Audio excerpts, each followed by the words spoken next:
বছরে ৮০,০০০ কোটি টাকার বেশি সোনা ও প্রায় ১১,০০০ কোটি টাকার হীরা অবৈধভাবে দেশে আসছে বলে অভিযোগ করেছে বাংলাদেশ জুয়েলার্স অ্যাসোসিয়েশন বাজুস।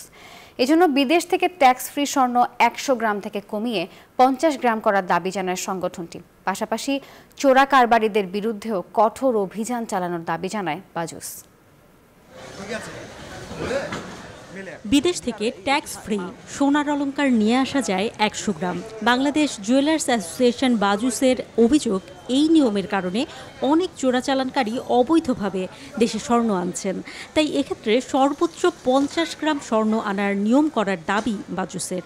সোমবার রাজধানীর বসুন্ধরা সিটিতে বাজুসের কার্যালয়ে সংবাদ সম্মেলন করে এসব কথা জানায় ৪০,০০০ জুয়েলারি প্রতিষ্ঠানের এ সংগঠন।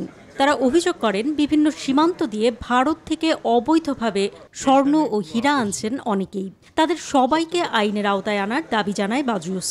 দেখেন, এয়ারপোর্ট দিয়ে এত গোল্ড আসে, সেই গোল্ডগুলির ক্যারিয়াররা ধরা পড়ে, কিন্তু তার মূল হুতা ধরা পড়ে না। পুলিশের অন্যান্য আইন প্রয়োগকারী সংস্থা ১৭টা অর্গানাইজেশন আছে এয়ারপোর্টে মনিটরিং করে, তারা এগুলি ধরতে পারে না। ৩৬৫ দিন বা এক বছরে ৮০,৩০০ কোটি টাকার সোনা ও ১০,৯৫০ কোটি টাকার হীরা অবৈধভাবে বাংলাদেশে আসছে।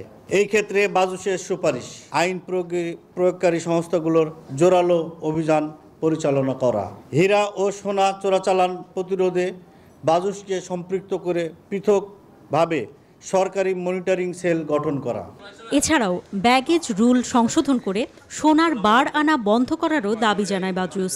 এ বিষয়ে বাংলাদেশ ব্যাংক ও জাতীয় রাজস্ব বোর্ডকে সমীক্ষা করার আহ্বান জানান সংগঠনের নেতারা।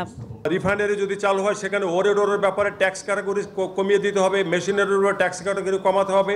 এই জিনিসগুলোকে যদি গভর্নমেন্ট সামনে নিয়ে আসতে পারে, এই দেশে ইনভেস্ট বাড়বে, ফরেন ইনভেস্টার বাড়বে, লোকাল ইনভেস্টাররাও এখানে উদ্বুদ্ধ হবে। ডলারের দাম বৃদ্ধি, বিশ্বের বিভিন্ন দেশে যুদ্ধ ও সংঘাত সহ নানা কারণে বাড়ছে স্বর্ণের দাম। তার উপরে রয়েছে চোরা কারবারিদের সিন্ডিকেট। সব মিলিয়ে স্বর্ণের বাজার এখন বহুমুখী সংকটে রয়েছে বলেও জানায় বাজুস। অন্তরা বিশ্বাস, নিউজ 24, ঢাকা।